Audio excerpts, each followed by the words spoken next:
வணக்கம். இது பரதி ஊடகத்தின் காலை நேர பிரதான செய்திகள். முதலில் தலைப்புச் செய்திகள். ஜனாதிபதி தேர்தலில் போட்டியிடுவது குறித்து ரணிலின் முடிவு. வவுனியா பல்கலைக்கழக பெண்கள் விடுதிக்குள் உள்ளாடையுடன் நுழைந்த நபர் அதிர்ச்சியில் தாய் மரணம். சொந்த தங்கையை கர்ப்பமாக்கிய மூத்த சகோதரன் 15 வயது சிறுமியின் அதிர்ச்சி வாக்குமூலம். இலங்கையில் மீண்டும் தலை தூக்கும் மலேரியா. பாவங்களை கழுவ புத்தகம் எழுதிய கோட்டாபய விமர்சிக்கும் எம்பி. விஜயதாச ராஜபக்ச தொடர்பில் பசில் கடும் அதிருப்தி. சிவனொளி பாதமலையில் காணாமல் போன இளைஞன் உயிருடன் மீட்பு. மாணவியை கொன்றவர் ஜப்பானுக்கு தப்பியோட்டம். மஹிந்த தொடர்பான தகவல்களை மறைக்கும் ஸ்ரீலங்கா விமானப்படை. இனி தொடர்வன விரிவான செய்திகள்.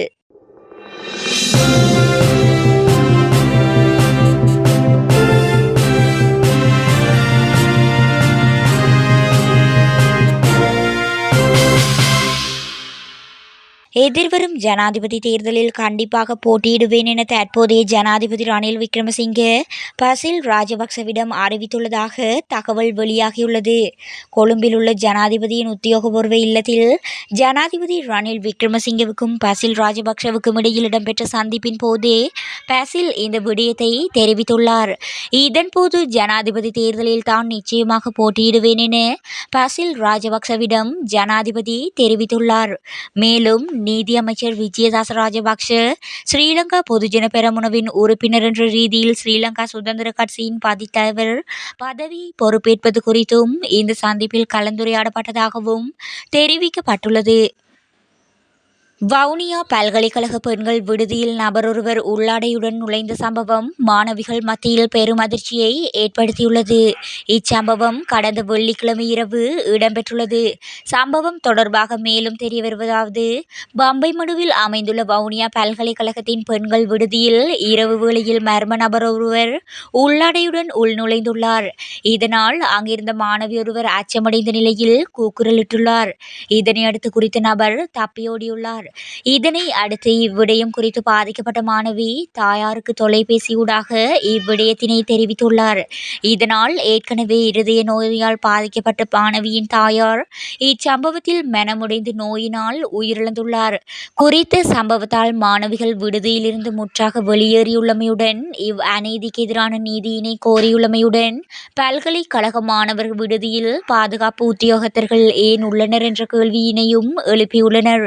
இதேவேளை உள்ளாடையுடன் உள்நுழைந்த நபர் தொடர்பாக கண்காணிப்பு கேமராக்களின் உதவியுடன் விசாரணைகள் முன்னெடுக்கப்பட்டு வருகின்றது. மொனராகலையில் 15 வயதான பாடசாலை மாணவி பாலியல் துஷ்பிரயோகம் செய்து கர்ப்பமாக்கிய மூத்த சகோதரனை கைது செய்வதற்கான விசாரணைகளை மேற்கொண்டு வருவதாக வெள்ளவய காவல்துறையினர் தெரிவித்துள்ளனர்.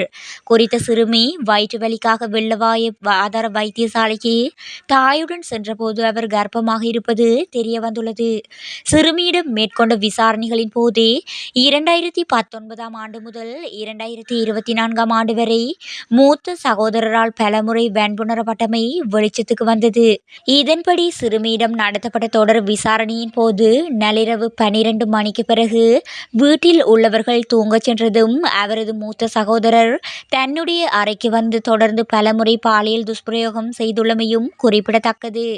மேலும் தனது தந்தை மற்றும் தம்பியும் தன்னை பாலியல் துஷ்பிரயோகம் செய்ததாக பாதிக்கப்பட்ட சிறுமி கூறியுள்ளார். கடைசியாக ஜனவரி 12 மற்றும் ஏப்ரல் 19 ஆகிய திகதிகளில் மூத்த சகோதரர் தன்னை பாலியல் துஷ்பிரயோகம் செய்ததும் தெரியவந்துள்ளது. 2024 ஆண்டு இதுவரை 9 மலேரியா நோயாளர்கள் பதிவாகியுள்ளதாக மலேரியா கட்டுப்பாட்டு பிரிவின் சமூக வைத்திய நிபுணர் புபுது சூலஸ்ரீ தெரிவித்துள்ளார். இன்று இடம்பெற்ற ஊடகவியலாளர் சந்திப்பில் கலந்து கொண்ட போதே அவர் இதனை தெரிவித்துள்ளார். ஆப்பிரிக்க நாடுகளுக்கு விஜயம் செய்து நாடு திரும்பியவர்களின் மத்தியிலேயே அதிகளவான மலேரியா நோயாளர்கள் பதிவாகியுள்ளதாக சுட்டி காட்டியுள்ளார். இலங்கையில் இறுதியாக 2012 ஆண்டு மலேரியா நோய் பதிவாகி இருந்த போதிலும் 2023ஆம் ஆண்டில் 62 மலேரியா நோயாளர்கள் அடையாளம் காணப்பட்டதாக சமூக மருத்துவ நிபுணர் குறிப்பிட்டுள்ளார். அதேவேளை இனம் காணப்பட்ட மலேரியா நோயாளர்களில் பெரும்பான்மையானவர்கள் அமைதி காக்கும் கடமைகளுக்கு சென்ற இராணுவத்தினர் மற்றும் இரத்தின கற்கள் வர்த்தகம் செய்ய சென்றவர்கள் என அவர் மேலும் தெரிவித்துள்ளார். முன்னாள் அதிபர் கோட்டாபய ராஜபக்ஷ தனது பாவங்களை கழுவிக்கொள்ளவே புத்தகம் எழுதினார் என நாடாளுமன்ற உறுப்பினர் கபீர் காசிம் தெரிவித்துள்ளார். குறித்த விடயத்தை நாடாளுமன்றில் இன்று உரையாற்றிய போதே அவர் தெரிவித்துள்ளார். இது தொடர்பாக அவர் மேலும் தெரிவிக்கையில், பீதியை ஏற்படுத்திய கோட்டாபய ராஜபக்ஷ நாட்டின் ஆட்சியை கைப்பற்றினார். ஆட்சியை கைப்பற்றிய அவர் முதலில் சிங்கள பௌத்தர்களின் வயிற்றில் அடித்தார். மேலும் கோட்டாபய ராஜபக்ஷ வரலாற்றை கற்றுக்கொள்வதுடன் முஸ்லிம்கள் சிங்கள அரசர்களின் காலத்தில் இருந்தே எவரையும் காட்டிக் கொடுத்தது கிடையாது என அவர் தெரிவித்துள்ளமை குறிப்பிடத்தக்கது. சுதந்திர கட்சியில் இணைந்து கொண்டு விஜயதாச ராஜபக்ஷ தொடர்பில் பசில் ராஜபக்ஷ கடும் அதிருப்தியுடன் இருப்பதாக தகவல்கள் வெளியாகியுள்ளது. கடந்த 2020ஆம் ஆண்டு நடைபெற்ற பொதுத் தேர்தலின் போது ஸ்ரீலங்கா பொதுஜன பெரமுனவில் போட்டியிட்டு வெற்றி பெற்ற பின்னர் விஜயதாச ராஜபக்ஷவுக்கு கோட்டாபய அரசில் எதுவும் முக்கியத்துவம் வழங்கப்படவில்லை. இந்நிலையில் அண்மை காலமாக ஜனாதிபதி பதவி கனவில் இருக்கும் அவர் பொதுஜன பெரமுன, ஜேவிபி மற்றும் மக்கள் சக்தி கட்சிகளினூடாக அதற்கான களம் தனக்கு கிடைக்காது என்று தெளிவாக தெரிந்த நிலையில் ஸ்ரீலங்கா சுதந்திர கட்சியில் இணைந்து கொண்டு அதனூடாக ஜனாதிபதி தேர்தலில் போட்டியிட முயற்சிப்பதாக கூறப்படுகின்றது.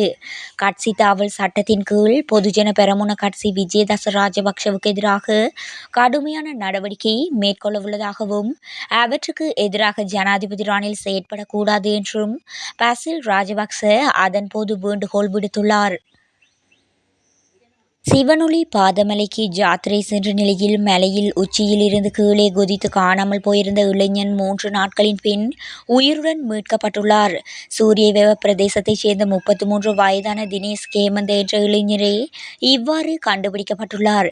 சிவனொளி பாதமலை வனப்பகுதிக்கு அருகிலுள்ள நல்லதண்ணி போலீஸ் பிரிவுக்குட்பட்ட மரே தோட்டத்தின் ராஜமாலை பகுதியில் இன்று காலை இளைஞன் கண்டுபிடிக்கப்பட்டு தோட்ட தொழிலாளர்கள் குழுவினால் நல்லதண்ணி போலீஸ் நிலையத்திற்கு அழைத்து செல்லப்பட்டுள்ளார். அங்கு போலீஸ் உத்தியோகத்தர்கள் இளைஞனை சிகிச்சைக்காக மஸ்கெலியா வைத்தியசாலையில் அனுமதித்த பின்னர் டிக்கோயா ஆதார வைத்தியசாலைக்கு மாற்றப்பட்டுள்ளார்.